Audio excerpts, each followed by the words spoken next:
The statues show a warrior on horseback. They show a fearless leader, a visionary.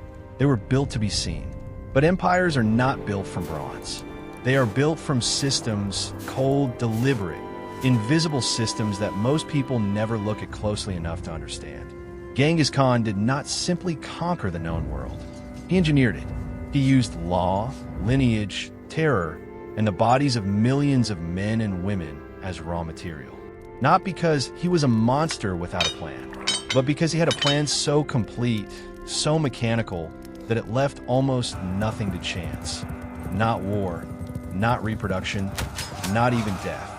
5 documented practices held this machine together. We are going to examine each one. If you value documented history told without filters, subscribe. It is the best way to keep this work alive. And drop a comment telling us which city you're watching from. This script draws on primary sources: the secret history of the Mongols, the chronicles of Rashid al-Din, and the eyewitness report of John of Plano Carpini. Now to the record. Practice 1. The erasure and absorption of entire peoples. In the late 12th century, the Mongolian steppe was not a nation. It was a fractured landscape of feuding clans held together by nothing except shared poverty and inherited hatred. Temujin, the man who would become Genghis Khan, understood this world from the ground up. He had lived in it as a slave. He had nearly died in it as a boy. And he had watched it destroy his family when Tatar leaders poisoned his father, Yasa, leaving his mother and siblings abandoned on the steppe with no tribe, no protection, no food. That wound did not fade. It waited. By 1202, Temujin had consolidated enough power to act.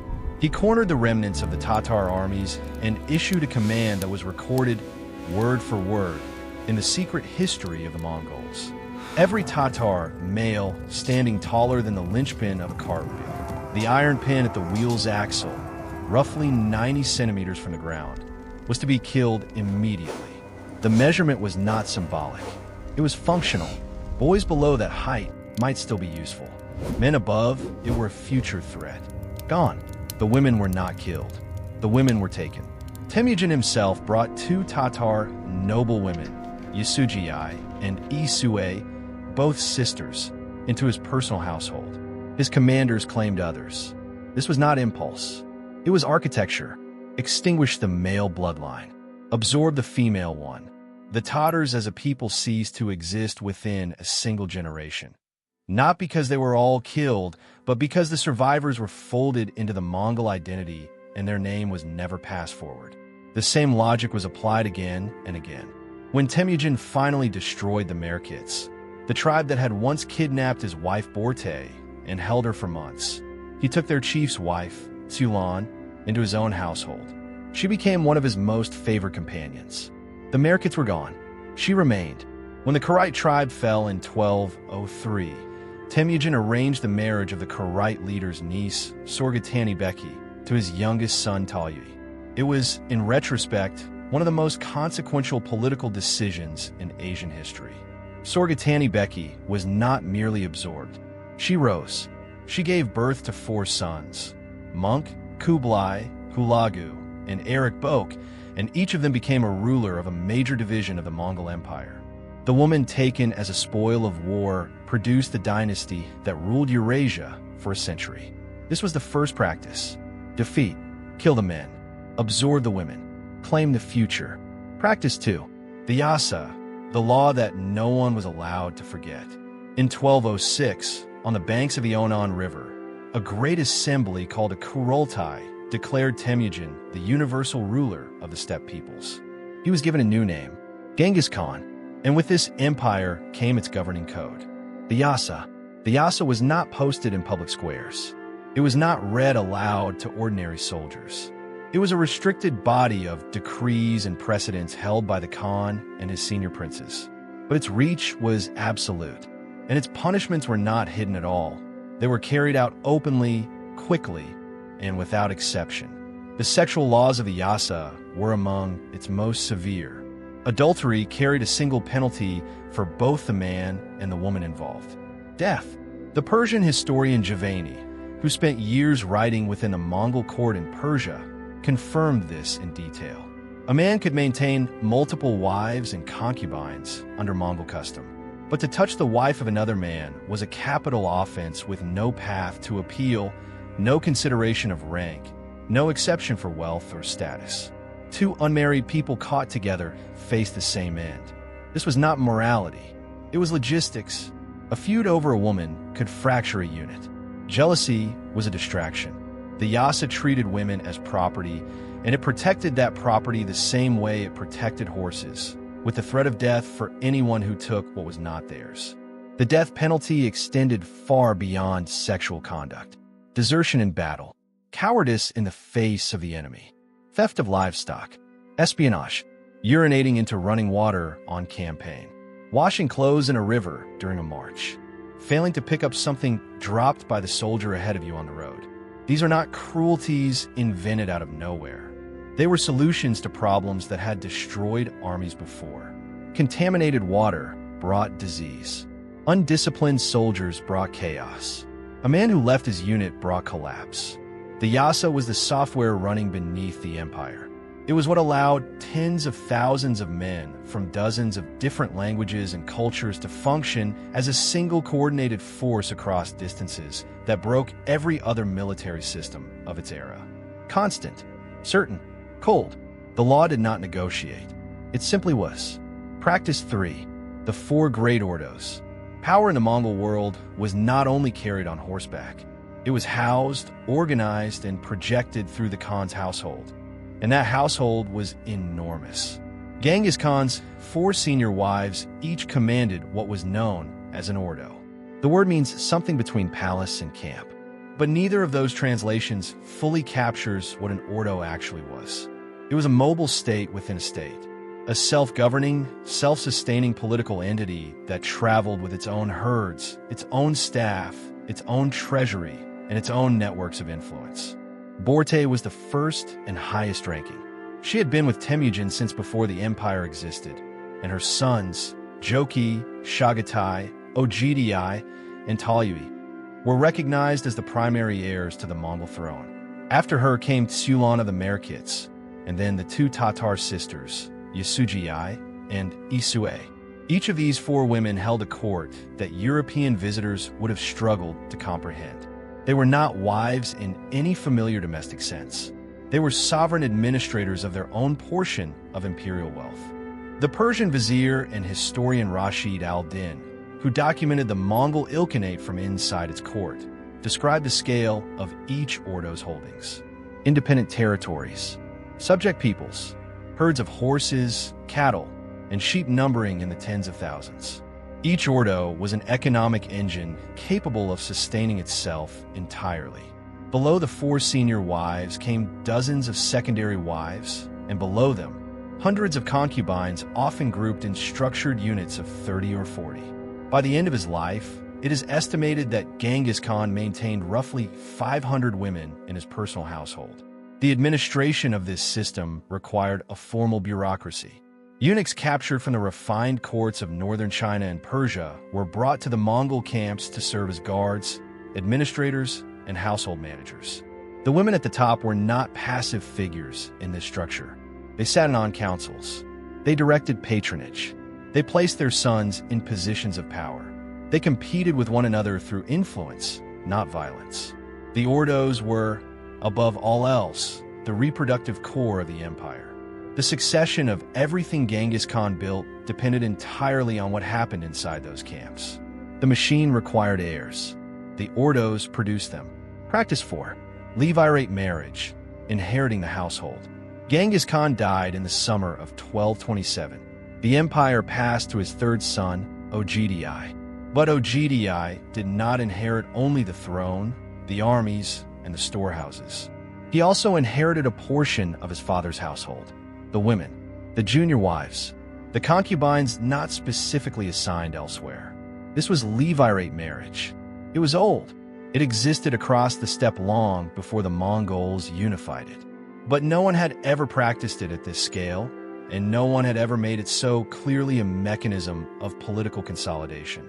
The Franciscan friar John of Plano Carpini traveled to the Mongol court as a papal envoy in 1245 and 1246. His written report, delivered to Pope Innocent IV, is one of the most detailed European accounts of Mongol customs from this period. He described Levirate marriage with open discomfort.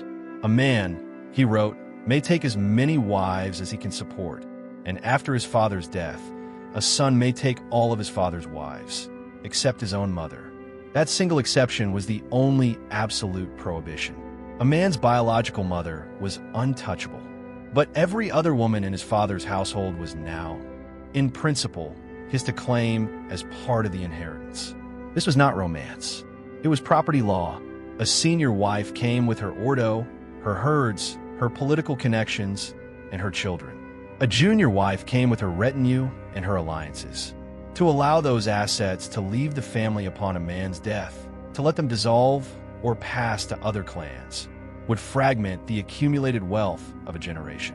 Levirate marriage sealed everything inside the patrilineal line. Nothing escaped. After Genghis died, Ogdi absorbed several of his father's junior wives. One of them, Moj Khatun, he later gifted to a loyal general as a reward for service. She was currency. When Ogdi himself died, his son Gayuk assumed the same rights over his household. The practice moved forward with each generation, compounding the power held within the ruling family and preventing any single death from bleeding the dynasty dry. Practice 5. Systematic violence as a weapon of conquest. In 1218 and 1219, Genghis Khan sent a trade caravan of several hundred merchants into the Khwarezmian Empire, one of the wealthiest and most sophisticated Islamic states of the era. The governor of the border city of Otrar, likely with the approval of Shah Muhammad II, had the entire caravan arrested and executed, accusing them of espionage. Genghis Khan sent 3 envoys to demand justice.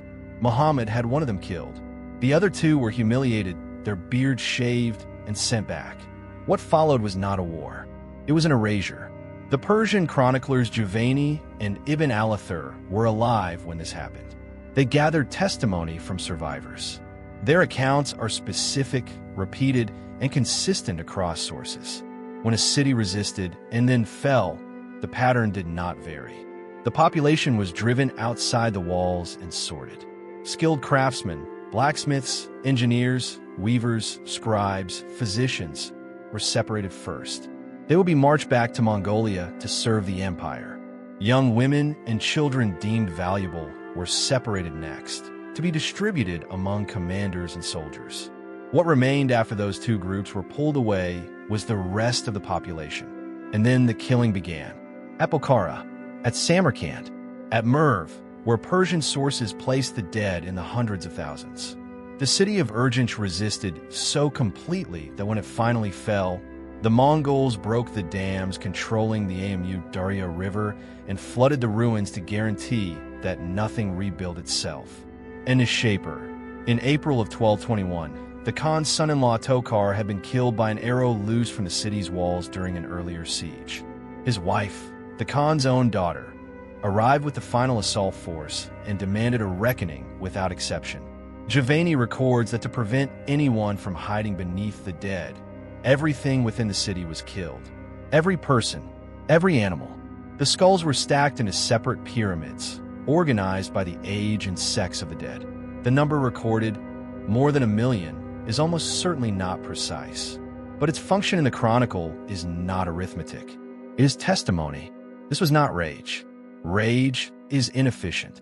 This was a calculated signal, broadcast forward to every city that still stood between the Mongols and their next horizon. The message was plain. The moment you see the banners, the only choice left is your manner of dying. Resistance guarantees total destruction. Submission guarantees something less than that. But here is what none of the monuments record: the connection between all 5 of these practices. The Yasa built the discipline. The discipline built the army. The army broke the cities. The broken cities surrendered their women.